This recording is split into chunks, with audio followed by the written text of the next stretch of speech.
మహాగణాధిపతయే నమః. ఓం గురుభ్యో నమః. ఓం శ్రీమాత్రే నమః.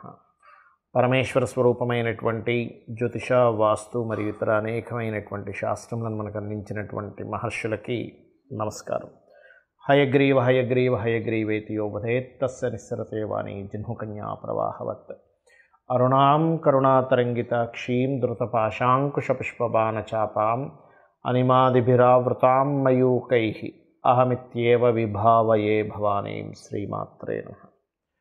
ప్రేక్షకులందరికీ కూడా ఆ లలితాంబిక అమ్మవారి యొక్క అనుగ్రహం పరిపూర్ణంగా కలగాలని మనస్ఫూర్తిగా కోరుకుంటూ, మనం ఈరోజు చాలామంది నన్ను అడిగినటువంటి ఒక ప్రశ్న ఏమిటి అంటే, ఏమంటే మేము లైఫ్లో ఫైనాన్షియల్గా బాగా చితికిపోయి ఉన్నాము, మరలా మేము రీస్టార్ట్ చేయాలి అనుకుంటే పర్టికులర్గా ఏదైనా ఒక్కొక్క లగ్నం బట్టి లేదా ఒక్కొక్క రాశిని బట్టి ఫలానా వాళ్ళ ద్వారా ధనం తీసుకొని స్టార్ట్ చేయడం కానీ, లేకపోతే ఫలానా రోజు స్టార్ట్ చేయడం కానీ, ఫలానా దేవత ఆరాధన చేసుకుంటూ స్టార్ట్ చేయడం కానీ, మళ్ళీ నా లైఫ్ని కనుక రీస్టార్ట్ చేయాలనుకుంటే ఎటువంటి రోజు అంటే ఏ రోజు ఎటువంటి వాటిల్లోకి ఎంటర్ అవ్వడం ఇట్లాంటివి ఏమైనా ఉంటుందా అని. బట్ నేను ఒకటి చెప్తాను, ఇది ఫలానా లగ్నం మీది మేషమో వృషభమో ఉంటుంది లగ్నం, అలా లగ్నం బట్టి ఉంటుంది, ఉండదని కాదు. కాకపోతే మీ పర్సనల్ చార్ట్లో మీ ధనాధిపతి ఎలా ఉన్నాడు, మీకున్న మహాదశ ఎలా ఉంటుంది అనేటువంటిది ఉంది. దీనికి కండిషన్స్ కూడా నేను లాస్ట్లో చెప్తాను. అదేవిధంగా అసలు జాతక చక్రం లేని వాళ్ళు కూడా ఫైనాన్షియల్ గ్రోత్ అవ్వాలి ఏంటనేది చెప్తాను. బట్ మనం ఈ ఎపిసోడ్స్లో ఏంటంటే ఒక్కొక్క లగ్నం తెలియని వారు రాశి బట్టి మనం ముందుకు వెళ్దాం. మీన లగ్నము, మీన రాశి.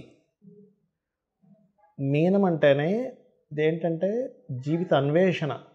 అసలు నేను ఎందుకు పుట్టాను, నా లైఫ్ ఎటు వెళ్తుంది, నేను ఏ కర్మ చేయడం కోసం పుట్టాను, నా లైఫ్ గోల్ ఏంటి, అసలు భూమి మీద ఎందుకు రావడం జరిగిందనే అన్వేషణ ఎక్కువగా ఉంటుంది. 99% పీపుల్ ఉంటుంది నేను రాశారు మీ లగ్నం. అయితే మీకు ధనం గురించి మనం మాట్లాడుకుంటున్నాం కాబట్టి వీళ్ళు కూడా గ్రేట్ గురూస్ చెప్పాలంటే. వీళ్ళలో కూడా ఒక మంచి తత్వం ఉంటుంది మీనంలో వాళ్ళకు కూడా. అలాగే ధనాధిపతి మాత్రం కుజుడు అవుతాడు. ఇక్కడ ఫైరీ నేచర్ వీళ్ళది, అంటే ఫైరీ సంబంధించిన నేచర్తో కూడిన కుజుడు ధనాధిపతి అవుతాడని నేను చెప్పడం. అయితే మీరు కనుక లగ్నంలో ఉన్నాడు అనుకోండి, ఇంకా ఎక్కువ స్పిరిచువల్ ఆస్పెక్ట్స్ కఠినంగా చేయడం అనేటువంటిది ఉంటుంది, సాధనలు. అండ్ అలాగే వేరే వేరే దేశాలకు వెళ్ళడం, ఏదైనా నిగూఢమైనటువంటి కొన్ని సాధనల ద్వారా కూడా ధనం సంపాదించుకుంటారు వీళ్ళు మీనం వారు. బట్ సప్తమంలో ఉన్నాడు కుజుడు వెళ్ళి అక్కడ కూడా విదేశాలకు వెళ్ళడం ద్వారా ఇస్తాడు. కానీ కొంతవరకు సప్తమంలో కుజుడు ఉన్నప్పుడు జీవిత భాగస్వామితో లేకపోతే ఏదైనా బిజినెస్ పార్ట్నర్ వల్ల కూడా కొంత స్ట్రెస్ ఉంటుంది ఫైనాన్షియల్ వల్ల. బట్ ఇదే కుజుడు కనుక 3లో ఉంటే కనుక శుక్రుడు స్థానం కాబట్టి constructions, real estate, mediating and advertisements లేకపోతే మార్కెటింగ్ రిలేటెడ్ వీటి వల్ల ఇస్తాడు. అదే 4లో ఉన్నాడు ఉదాహరణకి మీకు, అప్పుడు మాత్రం సహజంగా మీన లగ్నానికి ఏంటంటే ఎప్పుడు నేను చెప్తుంటాను, ఫాదర్తో సంథింగ్ రిలేషన్ ఉంటుంది. అంటే ఫాదర్తో వాళ్ళ జర్నీ, ఫాదర్ ఎమోషన్స్తో వాళ్ళ జర్నీ ఉంటుంది మీన లగ్నం వాళ్ళకి. Because of 6th lordship is sun. 6th అనేది ఉండి డైలీ రొటీన్ లైఫ్ కాబట్టి ఆ జర్నీ ఉంటుంది. 6th లార్డ్షిప్ రవికి రావడం వల్ల కూడా వీళ్ళకి గవర్నమెంట్ సెక్టార్స్లో తొందరగా రావడానికి ఛాన్స్ కూడా ఉంటుంది. బికాజ్ ఆఫ్ గవర్నమెంట్ రిలేటెడ్ కర్మ వీళ్ళకి కనెక్ట్ అవ్వాలి కాబట్టి. అండ్ అలాగే 4th హౌస్లో వెళ్ళి కనుక 2nd లార్డ్ వెళ్ళి కూర్చుంటే కూడా గవర్నమెంట్ కర్మాస్ ఎక్కువగా కనెక్ట్ అవుతాయి. కాకపోతే ఇక్కడ కొద్దిగా స్ట్రెస్ కూడా ఉంటుంది మానసికంగా, ఎందుకంటే ఇది వెళ్ళి బుధుడు రాశిలో కూర్చున్నాడు. బట్ అదే 2nd లార్డ్ వెళ్ళి కనుక నీచ స్థానంలో ఉన్నాడు. ఇక్కడ మాత్రం కొంచెం ఏదైనా క్రియేటివ్ సైడ్ వెళ్తే మాత్రం నిజంగా రాజయోగం జరిగితే క్రియేటివ్ ద్వారా డబ్బులు వస్తాయి. బట్ ఇలా వెళ్ళినప్పుడు కొంచెం క్రియేటివ్ సైడ్ వెళ్ళారు వీళ్ళు, మెడికల్ సైడ్ వెళ్ళారు, ఇబ్బంది వస్తుంది. మళ్ళీ 6లో ఉన్నాడు వెళ్ళి కుజుడు, అప్పుడు కొద్దిగా ఏదైనా బ్యాంకింగ్, గవర్నమెంట్ జాబ్స్ సెక్టార్స్లో డబ్బులు వస్తాయి. ఎందుకంటే ఇక్కడ మీకు కుజుడు వెళ్ళి గవర్నమెంట్ సైన్స్లో కూర్చున్నాడు కాబట్టి. 7th అయితే ఆల్రెడీ చెప్పాను. ఇక 8thలో ఉన్నాడు అనుకోండి ఉదాహరణకు మీకు, ఇక్కడ ఎనీథింగ్ బిజినెస్ సెక్టార్స్లో డబ్బులు వస్తాయి. కానీ కొంచెం ఆ బిజినెస్లో అప్ అండ్ డౌన్స్ కూడా చాలా ఎక్కువగా ఉంటాయి. కాకపోతే మీకు ఇక్కడ 8th హౌస్లో ఉన్నప్పుడు ఏంటంటే 8th హౌస్ అనేది అప్ అండ్ డౌన్స్ కాబట్టి మీరు ఆంజనేయ స్వామి ఆరాధన ఎక్కువగా బాగా పనిచేస్తుంది మీకు. 9th హౌస్ ఉదాహరణకి ఫాదర్ లేదా పూర్వీకులకు సంబంధించిన ఆస్తులు, లేకపోతే ఏదైనా కరెక్ట్ గైడింగ్తో ఒక భూమిని కొనడం ద్వారా మంచి ధనయోగం పట్టడం. Because of second lord is 9th house, అది ఓన్ హౌస్ అవుతుంది. కొంతమంది చూడండి మనం చూస్తుంటాం ఏంటంటే ఒక అతను వచ్చి నాకు అప్పట్లో ఒక ల్యాండ్ కొనమన్నారండి, నాకు ఒక గైడ్, నాకు తెలిసిన వ్యక్తి, నా శ్రేయోభిలాషి, అది నాకు లైఫ్లో టర్నింగ్ పాయింట్ ఇచ్చింది అంటుంటారు. అట్లా ఎవరైనా గైడ్ చేయడం ద్వారా మీకు డబ్బులు రావడం. బికాజ్ ఆఫ్ కండిషన్ ఈజ్ దాని పొజిషన్ ఎట్లా ఉంది, పాపకత్తిలో ఉంది, కొని కూడా ఆగిపోతాయి ఒక్కోసారి, చూసుకోవాలి. అండ్ 10th హౌస్లో ఉన్నది, ఉదాహరణకి కుజుడెళ్ళి, ఇక్కడ కూడా మీరు ఏదైనా creative side, food related, teachings related, consultancy related చేసుకోవచ్చు. బట్ ఏదైనా కానీ ఒక ఫోర్స్ఫుల్ అండ్ ఏదైనా ఒక కఠినంగా స్ట్రెస్ఫుల్గా వెళ్ళే యోగాన్ని ఇస్తూ ఉంటుంది ఇక్కడంతా కూడా.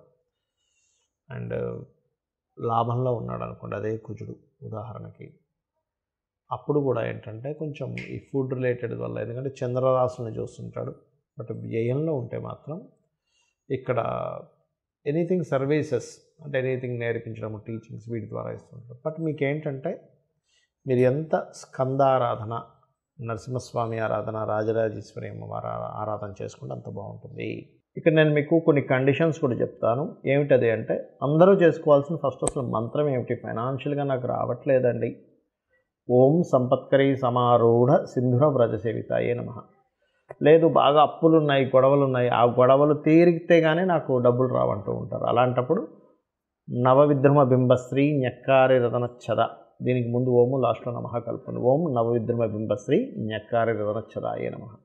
అయితే ఇక్కడ మనకు కొన్ని కండిషన్స్ ఉంటాయి. ఏమిటది అంటే, ప్రతి మనిషికి కూడా ఫైనాన్షియల్గా మంచి స్టేజ్కి వెళ్ళాలని అనిపిస్తుంది, అనిపించాలి కూడా. మనకు శాస్త్రాలు కూడా చెప్పింది ఏమిటంటే, పురుషుడు ఖచ్చితంగా 1 సంవత్సరం సరిపోయేంత ధనాన్ని అతను ఎప్పుడూ క్యారీ చేస్తుండాలట.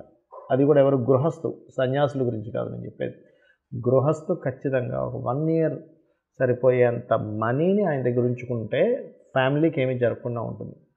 ఇవాళ రేపు మనం చూసుకున్నట్లయితే ఏ రోజుకి ఆ రోజే పరిస్థితి, ఏ నెల కానాలే పరిస్థితి ఉంది. మరి అంత మనీ మన దగ్గర ఎప్పుడు ఉండాలి, నిల్వ ఉండాలి అంటే మీరు చేయవలసినటువంటి కొన్ని మనకు తెలియకుండానే కొన్ని తప్పిదాలు చేస్తూ ఉంటాం. ఏమిటవి?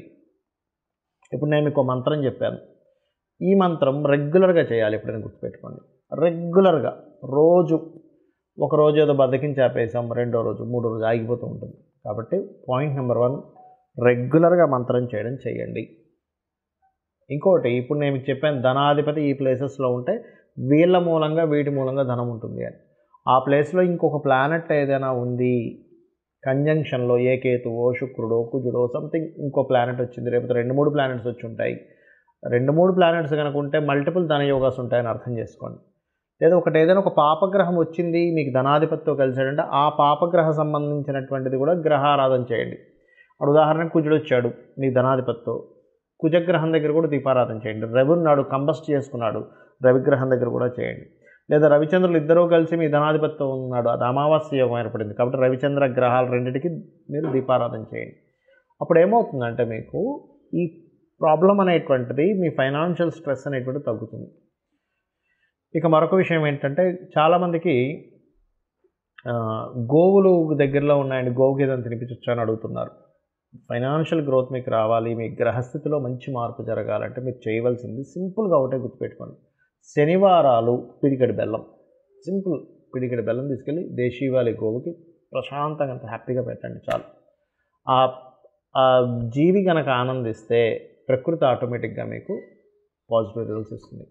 శుక్రవారాలు 3 చపాతీలు తీసుకోండి, దాని నూనెతో కాల్చకుండా చక్కగా నార్మల్గా కాల్చి దాని మీద చక్కగా తేనె పూసి చిన్న చిన్న ముక్కలుగా చేసి చిన్నపిల్లలకి ఎలా తినిపిస్తాం అట్లా గోవుకు తినిపించండి. 3 సంఖ్యకి గురువు కారకుడు, తేనెకి శుక్రుడు కారకుడు, గురు శుక్రుల సంబంధం ఈ ఫైనాన్షియల్ గ్రోత్. అలాగే ఇక్కడ మరొక విషయం ఏంటంటే, మీరు తెలియకుండానే కొన్ని మిస్టేక్స్ చేస్తాం, చెయ్యకూడని పనులు చేస్తూ ఉంటాం. మనం ఎన్నో పూజలు చేస్తుంటాం, ఓ పక్క చేయకూడని పనులు చేస్తుంటాం. ఏమిటవి? అందుకే ఫైనాన్షియల్ క్రంచ్ కూడా ఏర్పడుతూ ఉంటుంది. గుర్తుపెట్టుకోండి. 1, సండేస్ నాన్ వెజిటేరియన్, డ్రింకు, స్త్రీని కలవడము, తలకు నూనె పెట్టుకోవడం చేయకండి. Sunday is most important. 2వది, ఒక పూజ చేస్తాము, ఒక మంత్రం చేస్తాం, మాటికి మళ్ళీ ఇది పని చేస్తుందో లేదో, ఇది చేశాను కానీ ఏమవుతుందో, నెగటివ్ థింకింగ్ స్టార్ట్.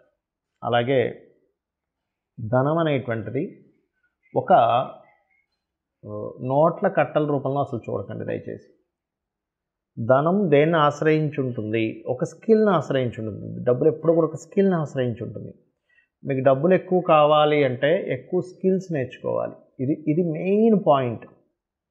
మీ దగ్గర పలానా ఇది ఉంది, ఒక బిజినెస్ మ్యాన్ దగ్గరికి వెళ్ళి మీరు చెప్పారు, నా దగ్గర ఒక గొప్ప ఐడియా ఉంది, దీని ద్వారా మీ యొక్క బిజినెస్ డబల్ అవుతుంది అన్నారు. వెంటనే అతను మిమ్మల్ని అవును అయితే నువ్వు నా దానిలోకి వచ్చి జాబ్ చేసి చూపించు అంటాడు. మీరు చూపించగలిగారు, ఏమవుతుంది? మీ యొక్క వాల్యూస్ పెరుగుతాయి. అంటే ఏమిటి? డబ్బు సంపాదించాలంటే ఎవరైనా కానీ స్కిల్స్ పెంచుకుంటుండాలి. దీని బీజం అది. ఇంకోటి ఏంటంటే డబ్బుని చాలామంది ఏం చేస్తారు, ఒక రేంజ్లోకి వెళ్ళంగానే చప్పబడిపోతారు. అది చాలా పెద్ద మిస్టేక్. అరే నేను ఆ రోజులు చాలా బ్రతికాను, దాని తర్వాత ఎందుకు నేను పతనం అయ్యాను అంటుంటారు. బికాజ్ ఆఫ్ అప్డేట్ లేకపోవడం. ఎప్పటికప్పుడు అప్డేట్ చేసుకోవట్లేదు వాళ్ళని వాళ్ళు.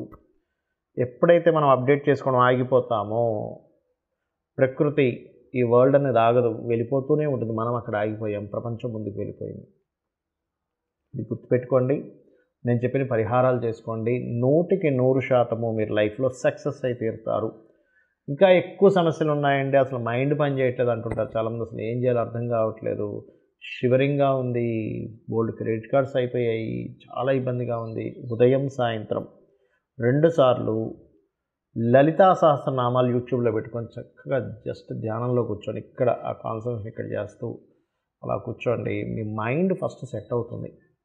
ఎందుకంటే నేను చాలామందిని చూస్తుంటాను, బోల్డ్ అప్పులు, క్రెడిట్ కార్డులు వాడేసి, అది వాడేసి, ఇది వాడేసి, అవి ఎలా కట్టాలో అర్థం కాక వాళ్ళ ఫోన్ నుంచి తప్పించుకొని ఇలాంటివన్నీ పడుతున్నారు.